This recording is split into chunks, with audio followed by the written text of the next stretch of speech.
dengan Bang Kasman ini bahwa sejarah Syarikat Islam Indonesia untuk masa depan Indonesia. Karena di bukunya beliau di halaman berapa? 127 kalau nggak salah, beliau merasakan bagaimana pemerintahan hari ini sudah tidak ada rasa malu gitu. Nah di situ di halaman 127 dicantumkan bahwa ketika Indonesia hari ini secara pemerintahan para pemimpinnya sudah tidak punya rasa malu, sudah tidak punya rasa kebersihan di dalam hal mencari makan gitu. Nah mungkin itu yang harus nanti kaji ke depan. Maka dari itu kita berikan kesempatan memberikan pemaparan awal dari narasi materinya, terutama Pak Profesor sudah menyiapkan bahan tentang Islam dan nasionalisme, rekonstruksi sejarah kebangkitan nasional Indonesia. Nah, maka dari itu kita persilahkan dengan hormat kepada narasumber kita, Pak Profesor Dr. Asep Ahmad Hidayat MAG, kepadanya disilakan.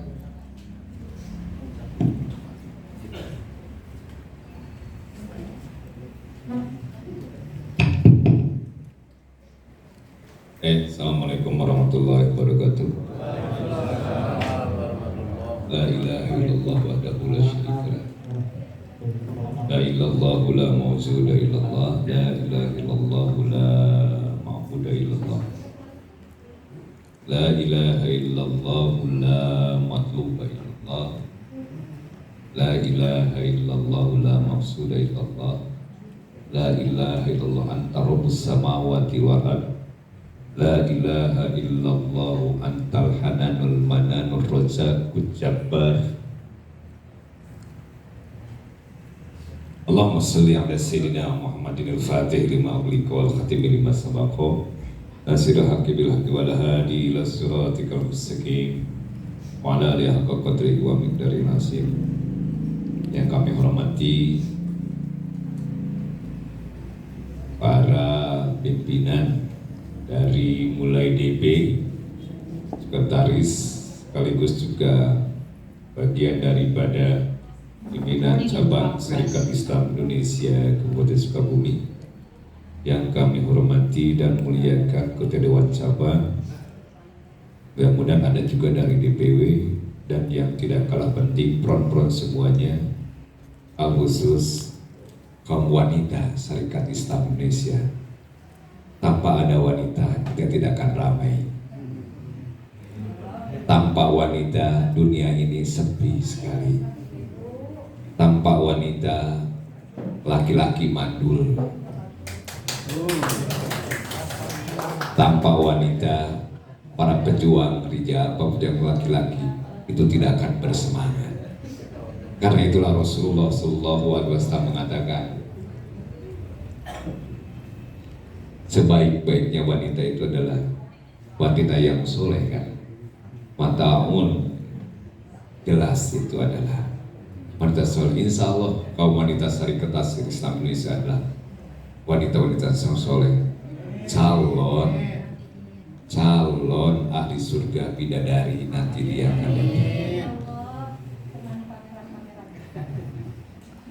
yang akan berjumpa dengan para syuhada semuanya.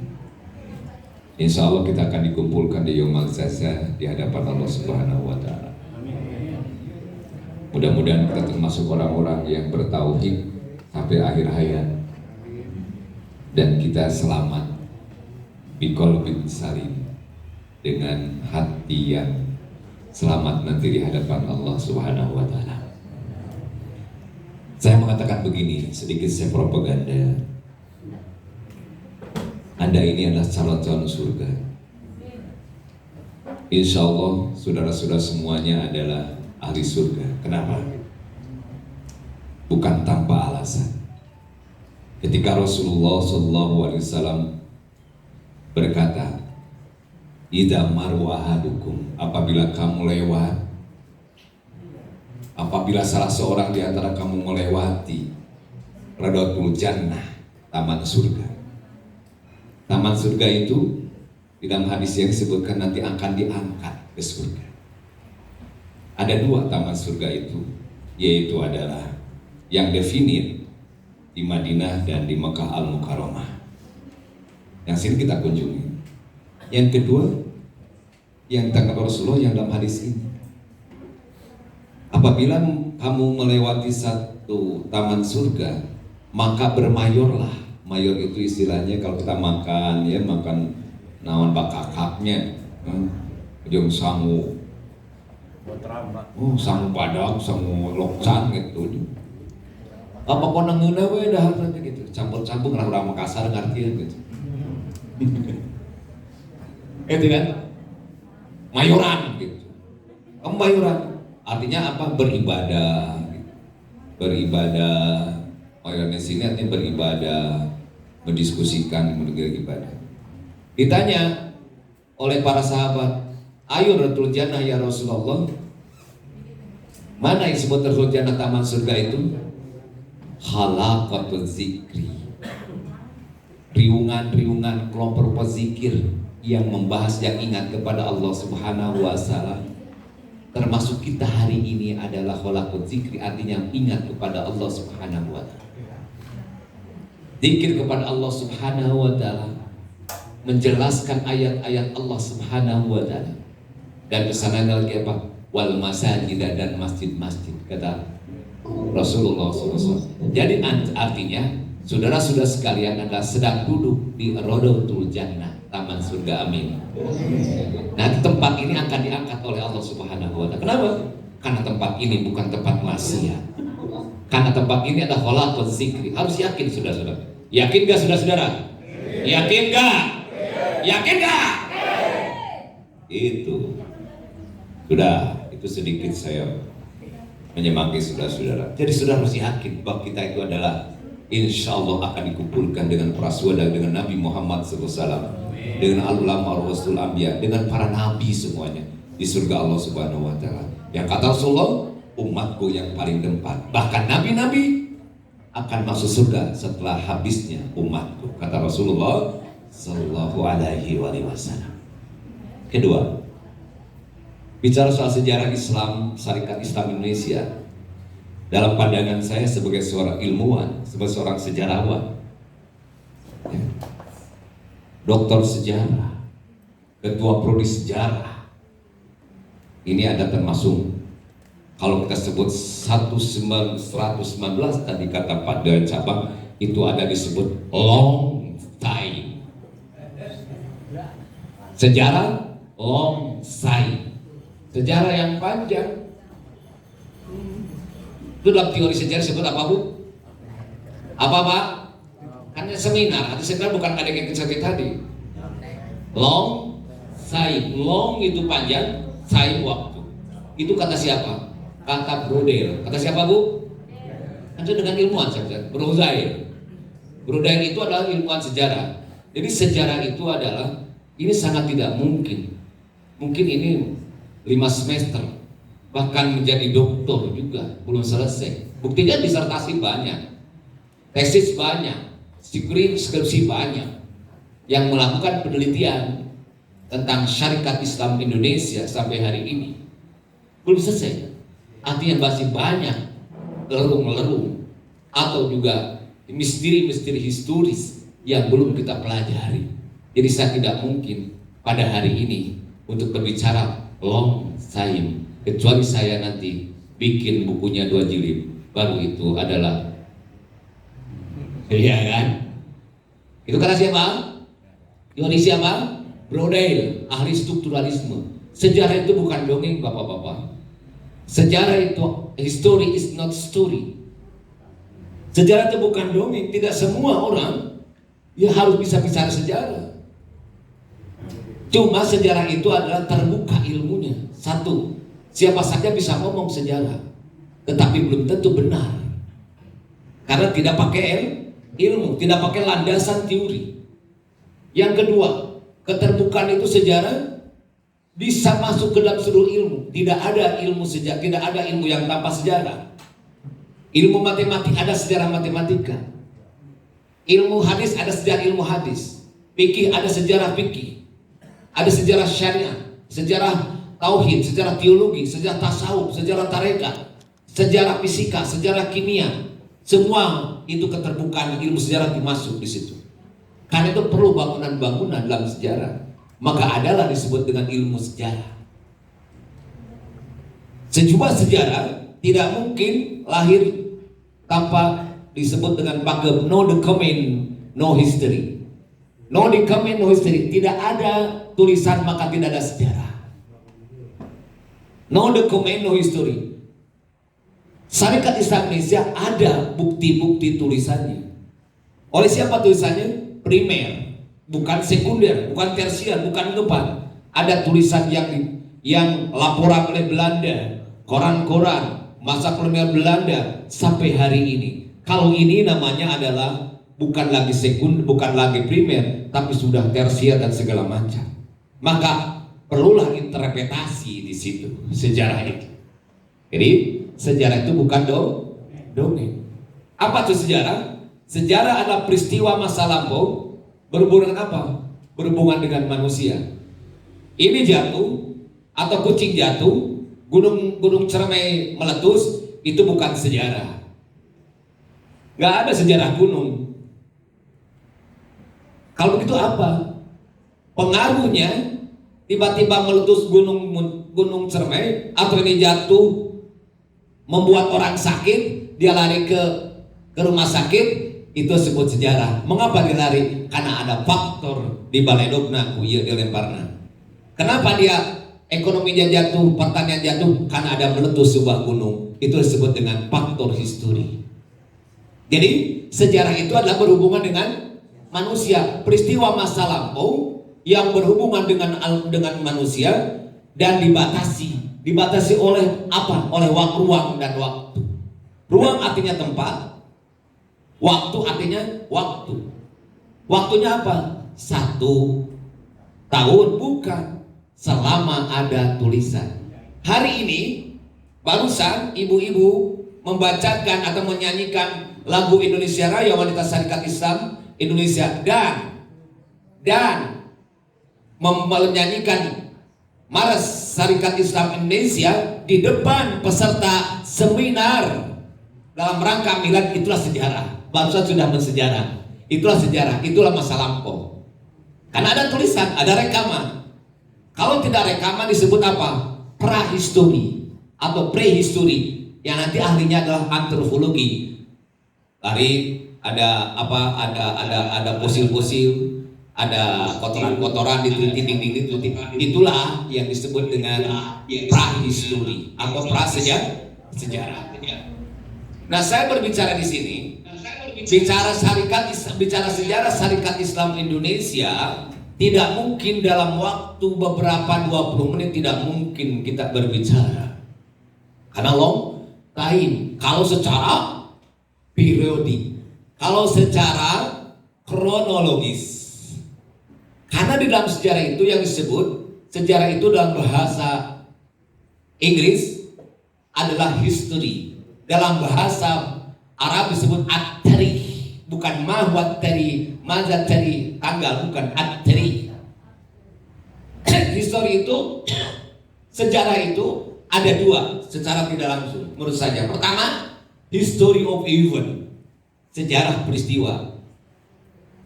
Lahirnya Syarikat Islam Indonesia, Syarikat Islam dimulai dari SDI tahun 95. Kemudian 1 tahun 1996 menjadi Syarikat Islam. Secara de facto, secara yuris adalah 1911 dan 1912 mendapat nokta ataris. Itu disebut dengan sejarah kronologis atau history of event. Sejarah sejarah sebagai sebuah peristiwa. Yang kedua, yang disebut history of analysis, sejarah sebagai sebuah analisa. Sebagai sebuah analisa ada bicara soal cost factor, faktor penyebab. Jadi sejarah itu berbicara soal cost factor atau kausalitas. Mengapa itu terjadi dan bagaimana implikasinya? Mengapa peristiwa itu terjadi? Nah, Syarikat Islam Indonesia, gagasan Samanhudi, gagasan Cokro Aminoto sampai hari ini ada tidak lepas daripada zamannya. Lahirnya Syarikat Islam, PS Syarikat Islam, PSI yang sekarang menjadi Syarikat Islam Indonesia kita ini adalah sebagai sebuah interupsi sejarah, merespon terhadap tantangan-tantangan yang ada. Kita tahu tantangan apa? Tantangan sosial politik, internal, dan dunia. Lahirnya Syarikat Islam pada waktu itu adalah sebagai sebuah interupsi respon. Kalau kita mengambil teori challenge and respon dari Toynbee, ada tantangan, ada respon. Tantangannya apa? Tantangan dunia pada masa itu sebagai sebuah kelanjutan daripada penjajahan-penjajahan sebelumnya. Paham nggak? Paham nggak? Jadi Syarikat Islam lahir bukan ujuk-ujuk. Ada kata-kata Kiai Ma'asbabun Nujul urut, ada konteks zamannya. Saya sebagai seorang sejarawan menyatakan itu sebagai interupsi historis, sebuah keharusan sejarah pada masa itu, sebuah keharusan sejarah untuk merespon tantangan-tantangan dunia yang pada masa itu, bukan hanya Indonesia, sebagai sebuah kelanjutan dari tantangan-tantangan sebelumnya, di mana ketika pada abad ke-15, saya sebutkan di sini dalam tulisan saya, ketika pada abad ke-15 bahkan ke-16, dunia itu dibagi menjadi dua bagian. Oleh apa? Oleh gereja Katolik dalam perjanjian Tordesillas. Apa itu? Barat, untuk dunia barat dibagi saat itu kan dunia itu apa? Dunia itu abstrak. Yang konkret adalah bumi, ada atmosfer, ada tanah. Dunia itu abstrak di pikiran gini. Ada dunia barat, dunia timur, dunia akhirat, kan gitu Pak. Iya kan? Ini seminar itu diajak, saya tidak akan bergema karena saya bukan tabligh akbar. Kalau saya pidato mungkin kayak cokro saya. Ya. Orasinya. Tapi saya hanya bicara sedikit ini biar Anda paham. Dunia itu abstrak. Nah, dunia yang kita huni ini dianggap sebagai dibagi dua. Dunia barat untuk Portugis, dunia Spanyol untuk diwariskan untuk apa? Dibagi oleh gereja itu untuk Spanyol, dunia timur, dunia barat untuk Portugis. Maka pembagian itu melahirkan sebuah apa? Sebuah penjelajahan samudra. Kenapa? Karena orang-orang barat pada masih terisuri. Kalau mau rempah-rempah, dia harus minta kepada orang Cina dan India sampai ke Mesir. Rempah-rempah itu dari mana? Dari Sukabumi, Pak. Firaun itu dari Sukabumi, insya Allah. Iya, itunya rempah-rempahnya kayaknya dari Garut, dari Maluku. Siapa yang punya rempah-rempah? Indonesia. Dari mana? Dari Maluku, dari Bogor, ada pala. Itu kan milik pala itu mana? Sukabumi, Bogor, dari mana itu? Orang diperdagangkan, kapur barus. Kapur barus itu ada dari mana? Dari barus tuh, kamper itu. Sehingga dalam kitab Al-Muluk dikatakan ketika umat Islam melakukan penaklukan kepada Kisra, ya, Persia, itu para tentara umat Islam itu dianggap menemukan yang bulat-bulat, yang putih-putih, dia dianggap makanan, padahal kamper. Itu dari mana? Al-kamper, dari barus, dari Indonesia yang hari ini, dari Nusantara. Termasuk pala, cengkeh, kapulaga. Yang bapak-bapak senang, ibu-ibu senang, kebulian itu, maka itu dari kita. Termasuk rempah-rempah menjadi sebagai, bukan menjadi sebuah alat untuk apa namanya? Untuk kesehatan, bahkan untuk agama, yang ditulis agama seperti di Mesir, bahkan untuk mumi, itu adalah sebagian besar dari kita. Boleh jadi Fir'aun itu yang Ramses 3 itu, Ramses 4 ya, Ramses 1, Ramses 11 itu menggunakan rempah-rempah dari Sukabumi, dari Bogor dicampur, jadilah mumi yang panjang. Jadi kita berperadaban yang tinggi. Kita bukan peradaban, awas jangan dikatakan bahwa Nusantara itu. Makanya kita bilang gak bisa long time 20 menit Pak. Ini bukan sejarawan. Ketika abad ke-7 Islam itu lahir di bawah Rasulullah SAW, kita sudah berperadaban. Selama ini orang sering menyatakan ada sesuatu kesalahan, bahwa negara Persia itu negara adidaya, Romawi negara adidaya. Tidak, itu hanya di barat. Di kita ada apa? Ada Tarumanegara. Bahkan sebenarnya ada Sriwijaya, ada dinasti Tang di Tiongkok, di timur berarti kan, di India ada Asoka itu. Jadi kita bukan negara yang tidak berperadaban. Salah sekali nenek moyang kita yang mengatakan bahwa kita nggak punya baju dicangcut. Tidak, saudara-saudara. Kita sudah berpakaian. Buktinya bagaimana pada abad ke-16 yang namanya mahkota Prabu Siliwangi itu penuh dengan emas. Terang apa? Berarti sudah ada transaksi di sini. Bahkan pada abad ke-4 Masehi kata trade in society, Panger menyatakan pada abad ke-3 sampai ke-4 masih sudah terjadi hubungan perdagangan dengan dunia barat, yaitu melalui dunia barat di situ adalah Arab dan masuk Mesir melalui jalan sutra dan jalan maritim. Rempah-rempah melalui jalan apa? Melalui jalan sutra yang sekarang itu Cina, Samarkand yang sampai kepada Damaskus. Yang dikatakan oleh Allah Subhanahu wa taala, rihlata syidai wasif, nafsirkan Al-Qur'an teh di situ. Lain saukur. Jadi ungkur. Rihlata syidai wasif itu rempah-rempah termasuk diperdagangkan. Itu kan? Rempah-rempah. Kita sudah tahu tentang posen segala macam, termasuk lewat maritim. Nah gitu. Jadi pada waktu itu pada abad ke-16 dibagi. Orang akhirnya apa? Orang barat ini mana nih? Cari rempah-rempah. Maka disitulah terjadi sekali dibaginya dunia itu menjadi dua barat dan timur untuk Portugis dan Spanyol. Implikasinya menjadi penjelajahan samudra. Penjelajahan samudra implikasinya apa? Melahirkan imperialisme tradisional, imperialisme klasik. Di bawahnya apa? Dengan semangat gold, yaitu apa? Emas atau kekayaan, glory, kejayaan, gospel, gereja, atau penyebaran agama. Karena ada perang, semangat perang salib. Lahirlah ke sini melahirkan sebuah gerakan perlawanan di seluruh dunia Islam, termasuk di Asia Tenggara, yaitu oleh para sultan-sultan. Para sultan-sultan itu kalah dalam peperangan dengan adu dombanya segala macam, dan kita bertengkar pada masa itu. Belum ada kesadaran bersatu berbangsa. Sultan, kalau bisa disebut orang Sunda, mau Sunda saja, orang Jawa saja, belum ada pada itu. Sultan Mataram, Sultan Demak itu hanya Sultan Makassar, Sultan dan sebagainya ya, Tidore, Ternate, Bone, itu hanya itu. Bone, kemudian Sopeng, maka terjadi pertengkaran di situ antara raja dan sultan. Dimanfaatkanlah oleh Belanda, oleh POC pada masa itu datang, maka terjadilah perpecahan dan mudah dikuasai.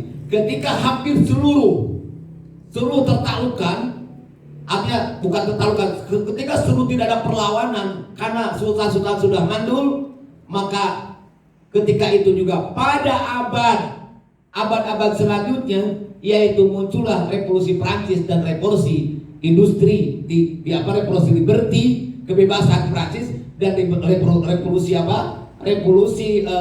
industri di Inggris yang melahirkan apa? Negara-negara nasional. Lahirlah Prancis, lahirlah Belanda, negara-negara Belanda, Jerman segala macam, dan kemudian revolusi industri. Sebagai apa? Karena banyak bahan mentah dari kita. Dari bangsa-bangsa dunia Islam diambil ke sana bahan mentahnya, kemudian ilmu ini dipelajari. Ya kata saya mah naskah digubuk ya, KB orang Sunda sah apa orang Sunda digubuk orang kalian dan segala macam dibawa ke sana. Nah lahirlah revolusi Prancis disebut revolusi liberty, negara-negara nasional, demokratis segala macam, liberty, politis segala macam. Masuklah nanti revolusi industri. Nah masuklah di situ mulai penjajahan modern. Penjajahan modern siapa?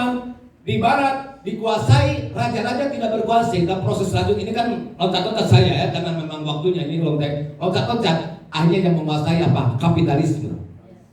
Kapitalisme itu apa? Yaitu adalah kaum pemodal yang tadinya dapat dari kelompok feodal, tuan-tuan tanah, kemudian borjuis, yang borjuis, kemudian nanti punya modal bikin industri menjadi apa? Sebut kaum kapital atau sebut kapitalisme, kaum kapitalis. Sehingga ideologi sebut kapitalisme apa? Meraup ekonomi sebanyak-banyaknya dan juga apa? Dengan modal yang semurah-murahnya. Disatukan ideologi ekonomi itu dengan ideologi demokrasi ala liberal. Karena proses Prancis itu kan autokrasi gugur. Raja-raja hancur di Eropa, lahirlah muncul disebut revolusi Prancis. Itulah melahirkan sebagai sebuah gerakan liberalisme kemudian kapitalisme melahirkan penjajahan modern. Penjajahan modern itu masuk di situ ke seluruh dunia, termasuk ke Indonesia yang musuhi kapitalisme. Artinya, syarikat pada abad ke-20 itu dominasi kapitalisme sudah mendunia pada waktu itu. Sudah tidak bisa bukan dianggap enteng, artinya sudah menguasai dunia. Di Eropa menjadi masalah, maka muncul sosialisme yang nanti berkembang menjadi sosialisme komunis diantaranya, salah satunya bahkan menjadi gerakan revolusi Bolshevik di Rusia menjadi Soviet. Soviet itu kumpulan-kumpulan Uni Soviet itu. Untuk apa? Menentang kapitalisme. Apa kapitalisme intinya? Adalah kalau kata orang Sunda mah lintah darah, ya, mencekek ekonomi. Akhirnya apa? Di sini ternyata ekonomi yang paling penting. Di belakang apa? Politik demokrasi. Politik liberal itulah yang mencoba di belakang kapitalisme dengan alasan itu. Negara-negara harus berubah menjadi negara nasional, termasuk daerah-daerah yang dikuasai oleh Turki Utsmani. Nah, Syarikat Islam Indonesia lahir pada masa itu adalah sebagai jawaban dominasinya kapitalisme dan kolonialisme. Kolonialisme apa? Kolonialisme politik. Kolonialisme imperialisme, ya, sekali lagi sebagai respon terhadap imperialisme, kolonialisme. Imperialisme apa? Bidang ekonomi, bidang politik, bidang budaya, dan semua rontok semua itu. Munculnya Syarikat Islam atau SI di bawah pimpinan Cokro beserta SDI oleh Hasanuddin. Kemudian di situ apa? Menggemakan. Bagaimana caranya menggemakannya ini dunia ini? Gak mungkin kita sendirian. Maka munculnya di situ istilah nasional. Yang pertama memunculkan nasional kongres pertama itu bukan dari organisasi yang lain, tetapi dari apa? Dari Syarikat Islam. Kalau misal Budi Utomo dikatakan sebagai organisasi kebangkitan nasional, tidak. Budi Utomo menurut sejarawan Sabtono Kartodirjo misalnya Dawa Praharjo, bukti peristiwa itu bahwa Budi Utomo pada masa itu hanya Jawa sentris. Hanya Jawa sentris.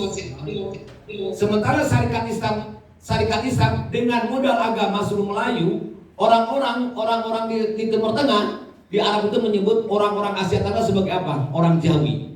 Jawi itu adalah bukan Jawa, Jawi itu artinya maka ada huruf Jawi itu. Semuanya sudah bersatu. Dari mana? Dari Jawi. Semua sudah merasa bersatu karena dengan agamanya. Nah, kemudian agama itu sebagai dasar, Islam sebagai dasar perjuangan dilanjutkan membangkitkan nasionalisme Indonesia. Cokro Aminoto dengan Syarikat Islamnya mencoba membangkitkan nasionalisme dengan dasar-dasar agama sampai 1916. Itu lahirlah Zoroaster. Tuntutan seleb itu sendiri, selfie ya, bahasa India, bahasa Belanda, seleb gestur, yaitu pemerintahan sendiri. Artinya di sini Syarikat Islam atau yang sekarang kita keturunannya adalah menjadi Syarikat Islam Indonesia hari ini melalui proses yang begitu panjang. Tahkim kongres tahkim sampai tahkim luar biasa sampai tahkim 972 kita dihani segala macamnya, itu ada sebuah panjang kita adalah Syarikat Islam Indonesia atau SI, PSI itu adalah sebagai sebuah pergerakan pertama di Indonesia, dan Bapak Cokro Aminoto sebagai Bapak Nasionalis pertama di Indonesia. Kalau Afghani itu adalah Bapak Nasionalisme, Bapak Cokro Aminoto, Hos Umar Cokro Aminoto sebagai Bapak Nasionalisme Indonesia, dan melahirkan sebagai konsep persatuan dan melahirkan sebuah kebangkitan bangsa kita. Dan itu dirumuskan tahun 1934 dalam program Azas, program Tandim. Apa yang pertama? Program Tandim itu ada yang pertama adalah persatuan dalam umat Islam, bukan it's not persatuan Islam, persatuan dalam umat Islam. Kalau persatuan dalam umat Islam maka inclusivity di dalam masyarakat. Karena masyarakat itu sudah terjadi perbedaan pendapat. Pikir saja ada sholatnya begini-gini. Di hari gua ada yang utak-utakan asyhadu alla ilaha, apalagi ada yang tasawuf, ada yang tarekat, ada macam-macam di situ. Di barat, di Arab ada juga gerakan Wahabi gitu kan, yang berkolaborasi dengan Inggris, kemudian juga madhabnya itu maksud ke madhab Hambali lebih dekatnya di situ, meskipun dengan Quran istilah dengan gabungan Quran dan Sunnah, tetapi secara metodologis adalah kepada Imam Hambaliyah. Cokro melihat begitu. Ini perlu nih gimana? Maka yang pertama dibangunlah persatuan dalam umat Islam. Umat Islam bersatu, persatuan dalam umat Islam. Nggak bisa, harus berubah. Misalnya yang satu tadinya asyhadu alla ilaha illallah begini harus begini, nggak bisa. Karena itu sudah ada fikihnya madhab masing-masing. Maka persatuan dalam umat Islam itu hebatnya Cokroaminoto. Persatuan dalam umat Islam ini saudara-saudara bukan hanya untuk bangsa Indonesia berlaku, bisa di Amerika juga, bisa di Arab juga, benar nggak? Itulah hebatnya karena bimbingan Rasulullah SAW. Kalau Anda belajar tasawuf, maka belajar tasawuf tarekat. Nah, persatuan dalam umat Islam bagaimana caranya? Nah, kenapa bangkit pergerakannya bukan hanya sekali lagi Syarikat Islam itu bukan hanya dalam arti berdasarkan Islam, tapi juga didukung oleh banyak orang, bahkan disebutkan hampir 1 juta pada masa itu seluruh anak cabang 80 cabang seluruh Indonesia. Kenapa? Karena situ adalah Cokroaminoto menggunakan jaringan-jaringan. Pertama, jaringan pesantren. Para kiai itu. Tapi para pesantren ini ada Imam Syafi'i banyaknya. Madhabnya Asy'ariyah. Tapi di situ gelombang di luar udah mulai muncul tuh. Madhab Hambali mau datang, maka di situ masuklah persatuan dalam umat Islam. Satu itu. Kedua, jaringan para sultan. Para sultan menak-menak itu langsung dibeat oleh keturunan-keturunan Cokroaminoto. Keturunan Cokroaminoto di luar Jawa itu, Makassar, Kalimantan, itu dibeat oleh umat Cokroaminoto, termasuk dari Maluku segala macam. Maka ketika Indonesia mau jadi negara apa? Itu Soekarno sebagai menantunya mendatangi para sultan-sultan itu, maka banyak yang rela para sultan itu bergabung kepada NKRI, termasuk Sultan Bulungan, termasuk Sultan di Riau. Sebab revolusi itu ramainya hanya di Jawa. Di luar Jawa tenang-tenang aja di Kalimantan. Ya kan, revolusi itu setelah Sultan Agung, Sultan Hasanuddin Makassar melakukan gerakan-gerakan itu hanya di Makassar, terus yang lain tenang-tenang aja. Artinya ada beberapa daerah yang kalau tidak dibeat oleh Cokroaminoto tidak mungkin bergabung menjadi negara kesatuan Republik Indonesia. Di sini adalah peran Syarikat Islam dalam Republik ini. Tapi sejarah melukan kita. Kenapa? Karena kita tidak menulis, hanya ngomong dan ngadongeng. Tulis oleh Anda, saya nulis saya. Itulah kesalahan. Jangan salahkan orang lain. Karena Anda tidak menulis. Kita tuh pandai bercerita, beda ngomong. Ngomong tulisan gampang, dihabisi. Itu satu. Maka kita perlu suatu saat menulis sejarah, rekonstruksi sejarah. Maka harus lahir sejarawan-sejarawan, ilmuwan-ilmuwan dari kalangan kader Cokroaminoto, kader Syarikat Islam Indonesia ke depan. Oleh siapa lagi untuk memperkecil kecuali kita? Yang kedua, persatuan di dalam umat Islam itu menjadi apa? Kalau ingat gak, Soekarno mengatakan Pancasila itu ada sering dibicarakan dalam kongres-kongres Syarikat Islam, termasuk ketika dia berbicara tidak salah dalam ulang tahun Nahdlatul Ulama tahun 50-an. Itu adalah sudah dibicarakan konsep Pancasila itu. Kalau kita persatuan dalam umat Islam, masuk ke dalam apa? Apa bedanya dengan persatuan Indonesia? Masuk di situ. Itu peran ke Pancasila. Ada pengaruh itu. Kemudian ke bawahnya apa lagi? Apa? Kemerdekaan umat. Tidak bisa menekan akhirnya kemerdekaan umat kan? Dengan nasionalisme itulah bangkit terus. Bukan oleh SI saja. Ini bersatu seluruhnya. Golongan-golongan bersatu. Lahirlah Republik Indonesia NKRI. Syarikat Islam Indonesia atau PSI juga berperan di situ. Termasuk perumusan Pancasila dan Piagam Jakarta. Iya kan? Sampai apa lagi? Saya sebut program Dasar tadi nih. Program Dasar tadi di sini karena waktu nih. Program Dasar tadi nggak cukup nih 20 menit nih. Ya, saya harus diundang lagi ke sini kalau mau. Nggak bisa saya. Iya kan?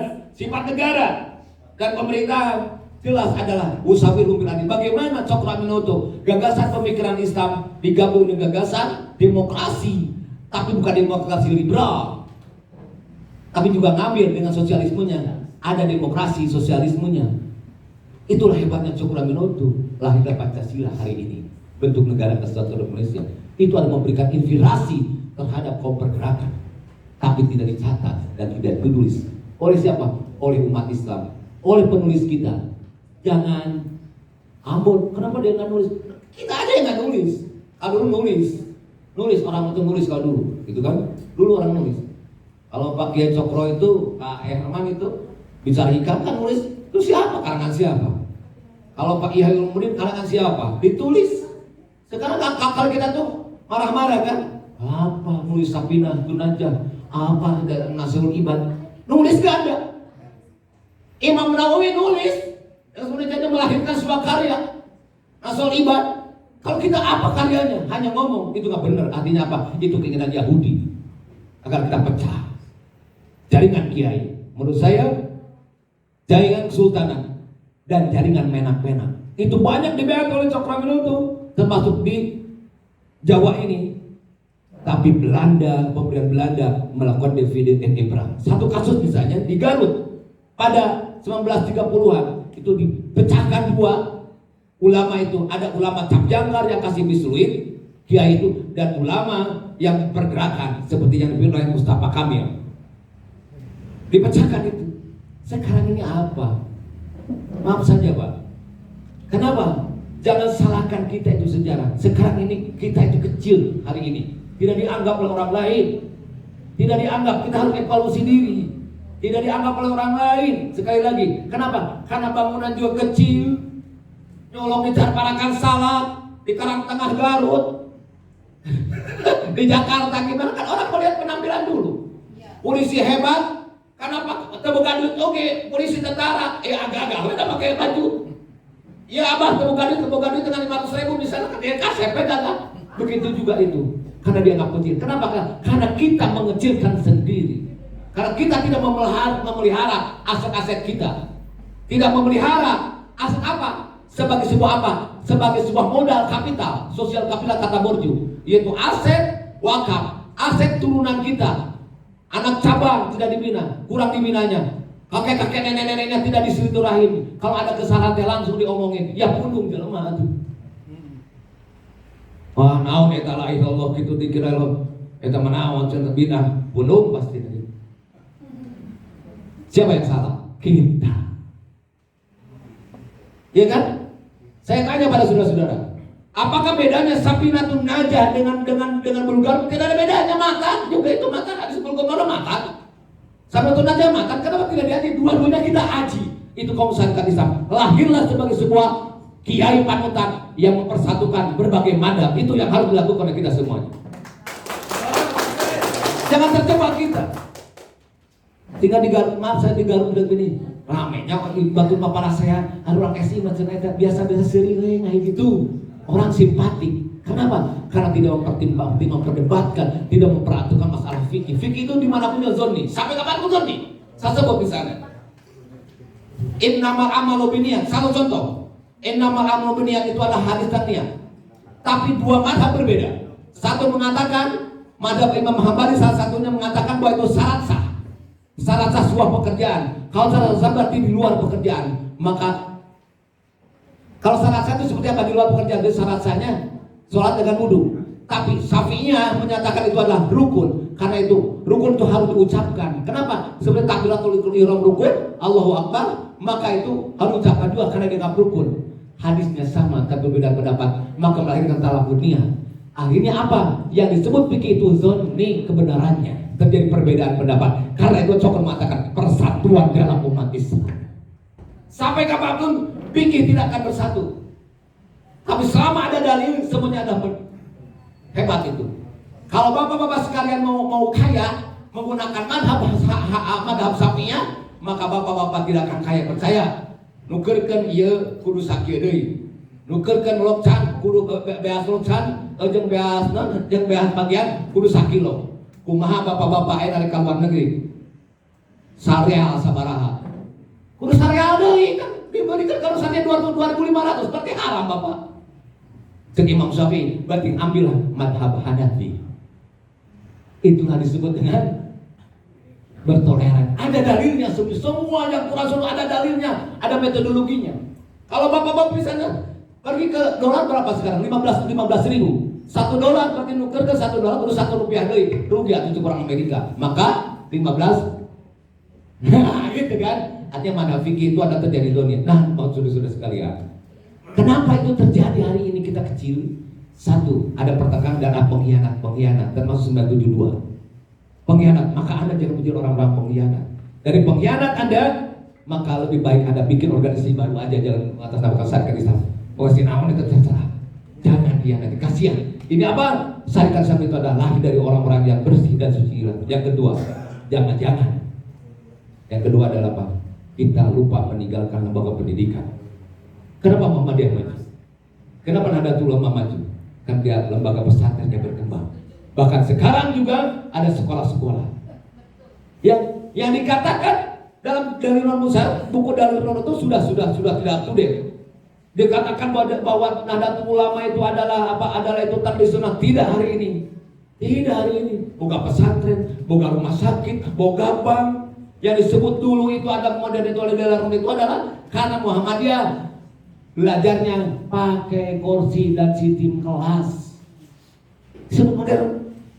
Sekarang udah berkembang kok. Sekarang ada yang kedua, meninggalkan lapangan pendidikan. Yang ketiga adalah tidak silaturahim, abdi memutuskan jaringan, termasuk kiai. Kiai itu punya umat, Pak. Sekarang saya tanya pada bapak-bapak sekarang, Bapak mau apa? Mau jadi anggota dewan? Pasti datang kepada kiai, karena kiai kan dulu agak umat. Terserah ada kiai itu benar untuk terserah itu. Artinya kiai itu artinya ada yang punya umatnya. Mengapa kita tinggalkan silaturahmi dengan para kiai? Dengan silaturahmi apa? Silatul ilmiah. Silat kehela euy. Aing meuli lain kita waktu silatul ilmiah. Kela silaturahmi ilmiah, silaturahmi jasad datang tuh hanya pertemuan gitu.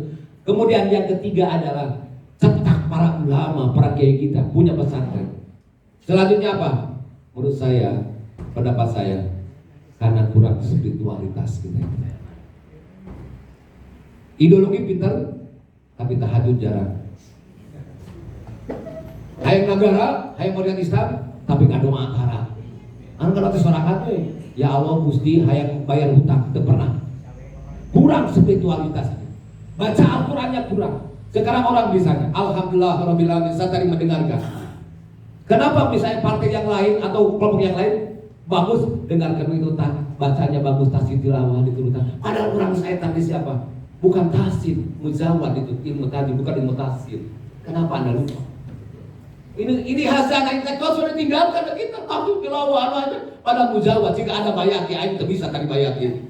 Bismillahirrahmanirrahim. Aing tidak bisa. Ya tidak bisa. Kamu naon? Tukang naon? Ngerokok. Akhirnya kudu aya mujawab. Namun aya misalnya di mana? Di syarikat Islam teh jago korin. Oh, aya syarikat Islam ku korina atuh kata aya ku marawisna, aya ku naonna, aya ku ahli matematikana, aya ahli fisikana, ahli fikihna, maka lembaga pendidikan itu harus dilakukan. Tidak boleh tidak hari ini. Kalau Anda mau jadi bangkit lagi PSI. Kalau punya lagi PSI, ya bangkit aja. Kenapa? Selangkah-selangkah lah. Tidak bisa lupa. Santik saya tikut. Tunggu hayang gede-gede, bakal gede, bapak-bapak. Ya kan? Di medsos kating loba. Bener kan? Bener tuh. Bagus. Cara saya ngomong ya lah. Kira aing mah euy. Gantung dengengan bapak orang dengengan. Teh orang ini kayak aing lah. Orang Garut makin. Karunya orang Pakasman mohon maaf dia. Campur bahasa Sunda. Oke, gitu ya. Jadi intinya bahwa kita harus menjalin relasi. Sekarang apa tantangan pasca? 5 menit enggak. Setelah terjadinya hegemoni, perang politik, perang ideologi, perang dingin antara Barat dan Timur, yaitu ekonomi intinya. Ternyata rontok Amerika, Jepang, grup kapitalisme rontok aina. Sekarang oleh komunis yang melakukan orang-orang Cina yang melakukan dengan revolusi Deng Xiaoping, yaitu memadukan kapitalisme dan sosialisme. Ke dalam sosialisme keluar kapitalisme masuk WTO. Sekarang Indonesia punya apa? Umat Islam mau apa? Pasca post kolonialisme. Jika Cokro Aminoto pada masa itu bisa melahirkan program tanding dan sosialisme Islam, Sekarang bagaimana kaum syarikat Islam menjawab tantangan postkolonialisme yang diagung-agungkan Indonesia akan menjadi sebuah negara emas, sebuah negara akan maju tempat 5. Bagaimana yang akan datang ini? Apa solusi kita hari ini, saudara-saudara? Apa solusi kita hari ini, saudara? Kalau umat coklat minotu misalkan sosialisme, postkolonialisme hari ini, perubahan geopolitik, lain saparakan salat mikir teh, lain sanaon, lain sagarut, lain sanaon, sakarak kata, sasuka bening, satau ngomong, lain badak lain si badak lain, tapi mengglobal. Itulah coklat untuk menjawab tantangan dunia. Itu ada keturunan melahirkan sebuah jawaban untuk dunia hari ini dan melahirkan Indonesia. Ya, apapun juga kita punya jasa untuk republik ini. Jangan tinggalkan republik kita yang kita cintai hari ini. Jangan kita tinggalkan. Kira Yahudi adalah ingin 313 negara, tapi dengan gerakan-gerakan Cokro Aminoto dan didukung oleh para simpatis selanjutnya membuat gerakan nasionalisme, lahirlah Negara Kesatuan Republik Indonesia yang hari ini tidak menjadi sebuah negara kesultanan, tapi negara yang baru. Itulah hebatnya kita. Jadi banyak berperan kita ini, termasuk berpengaruh terhadap. Coba baca tentang Pancasila, itu pengaruhnya sangat bandingkan dengan program Sultan Tandil. Apa sila kelima, Pak? Keadilan sosial bagi seluruh Indonesia. Tidak mungkin keadilan sosial terwujud kalau tanpa musyawarah, yaitu apa? Kerakyatan yang dipimpin oleh hikmah. Ada di sini nggak di program? Ada nggak? Tidak mungkin sebuah musyawarah terjadi kalau tidak ada persatuan. Gelut Mas ya, persatuan dulu. Baru setelah itu apa? Tidak mungkin persatuan akan terwujud kalau tidak ada nilai humanitis atau kemanusiaan. Tidak mungkin nilai kemanusiaan ada kalau tidak ada nilai ketuhanan. Apa ketuhanan itu? Adalah tauhid. Apa benar nggak tauhid? Tauhid ada. Kamu kodimah, urutan 45 coba. Berkat rahmat Allah. Jadi ketuhanan yang Maha Esa Indonesia itu adalah berkat rahmat Allah. Secara substansi Indonesia kan negara Islam. Nah tersadar tersadar yang formal berkat rahmat Allah yang Maha Esa. Kuasa kan? Tauhid deh, ketuanya Maha Esa berkat rahmat Allah. Jadi anu di pangeranan ku urang Indonesia mah Tuhan Indonesia teh Allah Subhanahu wa taala ada dalam konstitusi, yaitu pembukaan Undang-Undang 45 yang sampai hari ini belum dihapus. Benar enggak? Benar enggak? Oh, mikir ya sakit tuh. Barakallahu li wa lakum. Fattaqul maqsatum bila bisabil haq.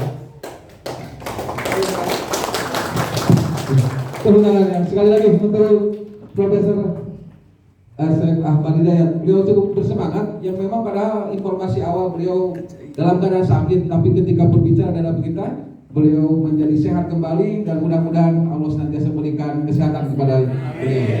Terima kasih. Dan nanti kita masih ada sesi Pak Profesor untuk diskusi gitu ya. Ini hanya sebagai prolog pembuka bagi kita semuanya, bagaimana membuka cakrawala sejarah tentang Syarikat Indonesia, tentang pasang surut daripada Syarikat Indonesia. Nanti kita bisa berdiskusi dengan Pak Profesor nanti. Namun setelahnya kita mendengarkan bagaimana tadi proses daripada sejarah lahirnya Syarikat Indonesia sampai dengan saat ini, ya,